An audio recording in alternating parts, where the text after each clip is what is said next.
Muncul kelompok-kelompok yang mengatasnamakan agama untuk anti pemerintah yang sah. Ini menyebar bullying, menghina kepala negara, naudzubillah, Pak Jokowi, presiden, diolok-oloknya Ibu Iriana Jokowi. Dikasih semacam apa ya, itu caption seolah-olah dia pembantu. Naudzubillah. Kalau dia ngomong begitu di zaman Orde Baru, kelar dia di Petrus. Pasti kelar, bener gak kira-kira? Yang kemarin booming ijazah palsu. Naudzubillah. Itu fitnah ijazah palsu itu jelas Jangan sampai karena ada kasus hukum terus yang disampaikan adalah kriminalisasi ulama.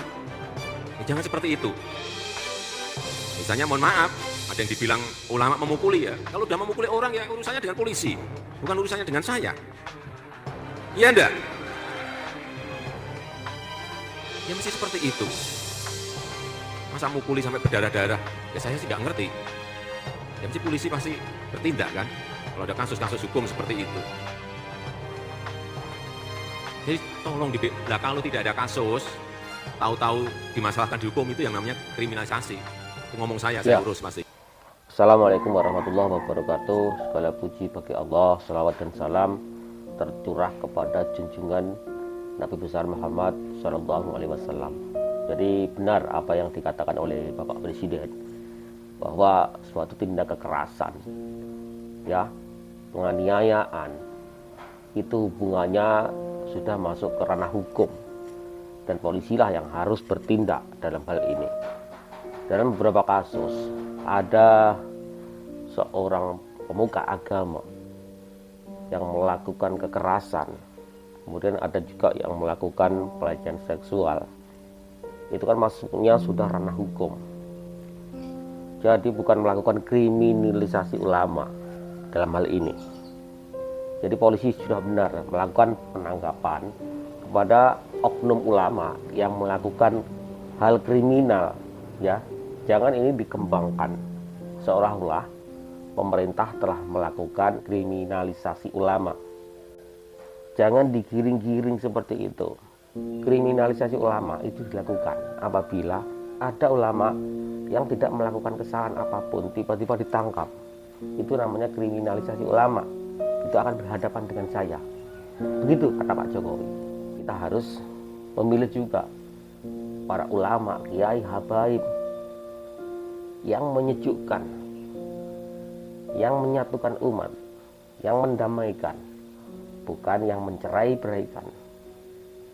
Kita pilih seorang ulama yang adem, sejuk didengar, ya.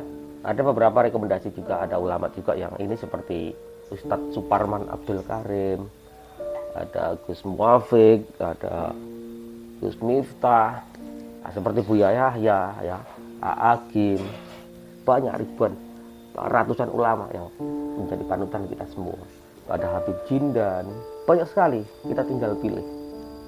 Untuk hari ini, mari kita dengar ceramah dari Ustadz Suparman. Muncul kelompok-kelompok yang mengatasnamakan agama untuk anti pemerintah yang sah. Ini masalah ini. Mula-mula mereka menyebarkan hoax, berita bohong. Berita bohong terhadap pemerintah. Mereka sebar framing negatif. Pemerintah rejim komunis, na'udzubillah. Coba lihat di media sosial itu, Pak. Mereka nggak mau lagi nyebut pemerintah kan? Mereka nyebutnya rezim. Mereka sengaja menggunakan bahasa pejoratif untuk membangun kesan di khalayak ramai pemerintah itu rendah, pemerintah itu hina, tidak wajib untuk ditaati. Ini masalah besar. Tidak puas mereka melakukan framing negatif, playing victim, menyebar bullying, menghina kepala negara, naudzubillah, Pak Jokowi, presiden, diolok-olok mukidi. Hanya di Indonesia loh yang kayak gitu. Body shaming lagi ya. Bahkan yang kemarin itu menyebalkan sekali. Wanita semulia Ibu Iriana Jokowi dikasih semacam apa ya, itu caption seolah-olah dia pembantu. Naudzubillah. Segini latahnya loh Pak orang Indonesia itu. Kalau dia ngomong begitu di zaman Orde Baru, kelar dia di Petrus. Pasti kelar, bener gak kira-kira? Berani ngomong begitu, kelar. Namanya aja nggak tahu di mana lagi, hilang, kuburannya nggak ada. Yang saya nggak habis pikir begitu. Pak Jokowi itu raja loh, presiden, dihina. Ibu negara dihina mereka. Wakil presiden dihina oleh mereka, bullying. Lalu nggak habis sampai di situ. Mereka melakukan fitnah. Nah, fakta fitnah yang paling mengemuka dan populer sekarang ini, yang lagi hangat, ya lagi hot, yang kemarin booming ijazah palsu. Naudzubillah. Itu fitnah ijazah palsu itu jelas fitnah. Tapi dipercaya berjamaah. Itu namanya stres berjamaah.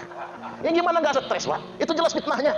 Sarjana percaya, profesor percaya, profesor loh. Dokter percaya, dokter percaya. Inilah orang itu mengapa nggak boleh membenci. Saya kasih tahu kepada kita semua di sini, orang nggak mungkin sama, betul? Kita nggak boleh benci. Marah boleh, benci jangan.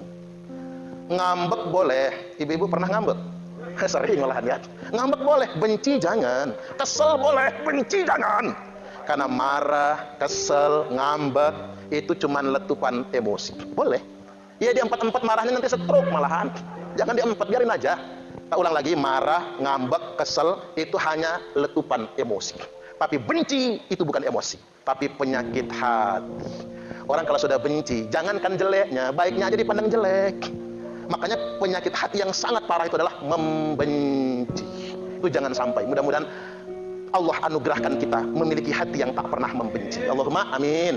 Balik lagi untuk menentang hoak-hoak anti pemerintah nih. Saya ngomong begini Bapak Ibu, dalam perspektif bela negara. Siapapun pemerintahnya begini. Bukan karena like and dislike ya, suka atau tidak suka, bukan karena itu.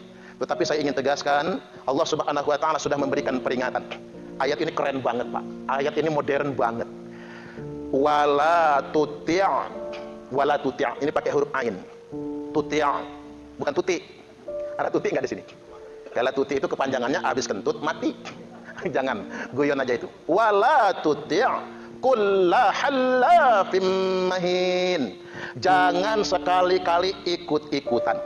Jangan jadi followers, unfollow aja. Kulla halaf, tiap orang yang gampang sekali bersumpah atas nama agama. Coba lihat Pak, lagunya mubahalah, Quran di atas kepala ya. Dikit-dikit demi Allah, dikit-dikit mubahalah, dikit-dikit demi Tuhan ya. Dikit-dikit bela agama, bela Tuhan. Ingat, ini dari Allah loh peringatannya, bukan kata saya. Jangan pernah jadi followers. Orang yang gampang sekali mengatasnamakan agama, gampang sekali bersumpah demi Tuhan, demi Allah. Mahin itu kalau bahasa kitanya bullying, suka ngebully. Kalau level emak-emak Bandar Lampung ini nyinyir. Yang dinyinyir hajatan saudaranya. Pulang hajatan apa nyinyiran emak-emak? Masakannya anyep semua. Mulut emak-emak ini payah, sadis ya. Bullying. Setelah mereka suka bersumpah, mereka menyebarkan bullying. Hammazin masya'im binamim. Hammazin itu bahasa kitanya hate speech, ujaran kebencian. Mereka menyebarkan ujaran kebencian. Mim dikasih shin tebal, dikasih huruf tasdidnya, dikasih tanda tasdidnya alif dan hamzah. Ini kalau bahasa kitanya masya itu kesana kemari wara wiri. Itu masya kesana kemari wara wiri. Bahasa kerennya viral. Mereka memviralkan sumpah-sumpah atas nama agama, mereka memviralkan bullying, mereka memviralkan ujaran kebencian binamim yang endingnya adalah provokasi adu domba. Ini fakta. Coba lihat di media sosial. Maka kita harus memeranginya. Mereka betul-betul telah menistakan ajaran agama itu sendiri. Gerakan anti pemerintah yang sah.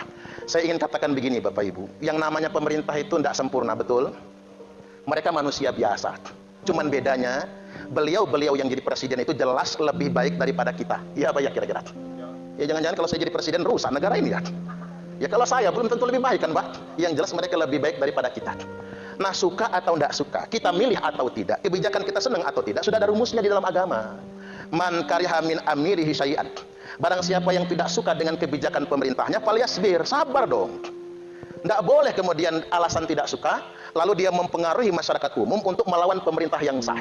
Dikarenakan fa innahu man kharaja minas sultani shibran. Sesungguhnya barang siapa yang keluar dari ketaatan kepada pemerintah yang sah, shibran, walaupun cuma sejengkal, famata, lalu dia mati, mata mitatan jahiliyah, maka matinya mati jahiliyah. Ingat sekali lagi, kalau ada orang yang mengatasnamakan agama lalu mengajak umat ini melawan pemerintah yang sah, dia sesat dan menyesatkan. Dalam tanda kutip menuduh pemerintah zalim, memfitnah pemerintah zalim, lalu membangkang, lalu melawan, lalu matinya bukan mati syahid, matinya mati sangit. Mata mitatan jahiliyah, matinya mati jahiliyah. Yang berikutnya lagi, gerakan penghinaan kepada pemerintah yang sah. Nabi sudah bersabda, man akrama sultana akramahullah. Barang siapa yang menghormati pemerintahnya sendiri, maka dia akan dimuliakan oleh Allah. Wa man ahana sultana ahanahullah. Barang siapa yang menghina pemerintahnya sendiri, maka pasti suatu saat nanti dia akan dihinakan oleh Allah. Makanya Pak Jokowi ditanya wartawan, Pak Jokowi, itu ada ustadz yang menghina Pak Jokowi masuk penjara. Apa kata Pak Jokowi? Oh, jangan salahkan saya toh. Saya tidak pernah mengadukannya karena dia menghina saya, kata Pak Jokowi. Dia ditangkap gara-gara berbuat kriminal dan dia harus mempertanggungjawabkan perbuatannya sendiri di depan pengadilan terhadap penegak hukum. Jangan menyalahkan presiden, karena Presiden Jokowi tidak pernah mempidanakan siapapun yang menghinanya. Termasuk kemarin Pak, yang menghina ibu negara. Bisa saja Mas Kaisang Pangarep mempidanakannya, tapi apa kata beliau? Ngabis-ngabiskan waktu aja lah. Ya biarkan itu urusan dia. Artinya Bapak Ibu, hati-hati. Baik teman-teman, semoga kita bisa mengambil hikmah dan kesimpulan dari setiap kejadian. Ingat, kita harus memilih para ulama, para kiai, para habaib yang menenteramkan, yang bikin adem suasana. Itulah yang paling penting buat kita. Terima kasih atas segala atensinya. Mohon maaf atas segala khilaf. Wabillahi taufik wal hidayah. Assalamualaikum warahmatullahi wabarakatuh. Salam damai.